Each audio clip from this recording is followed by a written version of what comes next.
Hey guys, Michael here from michaelsherlock.com. It's finally here, 1/11/2011, and the iPhone 4 is finally on Verizon Wireless. Now, just to start, not to toot my own horn, but my predictions from the previous video were 100% correct. This phone will not have 4G LTE. It's essentially the same as the current iPhone 4, just with a CDMA variant. So when can you get your hands on this? Existing customers will be able to pre-order on February 3rd, with the official release date, if you want to call it that, being February 10th. Pricing is still exactly the same, $200 for the 16GB model and $300 for the 32GB model. Of course, that's on a 2-year contract. Now, data pricing is going to be a little bit different than AT&T, obviously. $15 is going to give you a 150 megabyte plan. $29.99 is going to give you that unlimited plan, and $49.99 is going to give you unlimited plan with tethering. Now, what's cool about tethering is on this Verizon iPhone 4, there are two differences. Obviously, the CDMA radio, and you're actually going to have the ability to make a mobile Wi-Fi hotspot.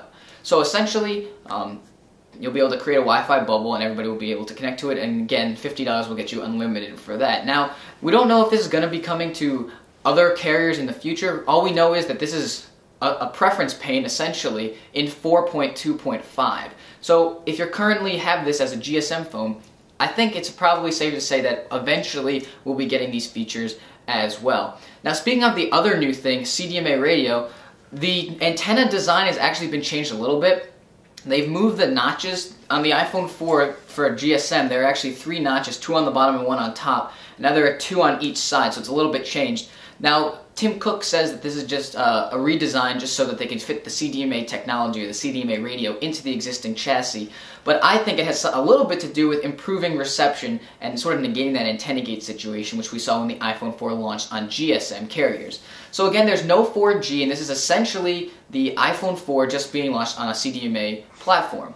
So that's pretty cool. Now, this is not an exclusive agreement, so other carriers worldwide that offer CDMA technology, and it's not a lot, but they may be able to get their hands on this as well, because again, this is not an exclusive technology for Verizon Wireless. So Sprint may be in the future. Other international carriers that have CDMA still have hope for a iPhone 4 with their technology. So with that redesigned CDMA radio on the external, it's essentially basically the same thing, but kind of unfortunate, it actually has slightly moved the buttons on the left side. You may be saying, who cares about that? Well, if you currently have cases or friends gave you cases because they have a GSM version of this, those cases may not actually fit, which is extremely disappointing and is also a major problem. Maybe it's just overblown, maybe it's really not moved that much, but when you compare the GSM versus CDMA versions, you can clearly see a difference between those, which is kind of an oddity. So I'm Michael Sherlock from michaelsherlock.com. On February 3rd and February 10th, you'll be able to officially get your hands on the CDMA iPhone 4 from Verizon Wireless. Now, quick question, since this doesn't have LTE, this is essentially the same model that's already been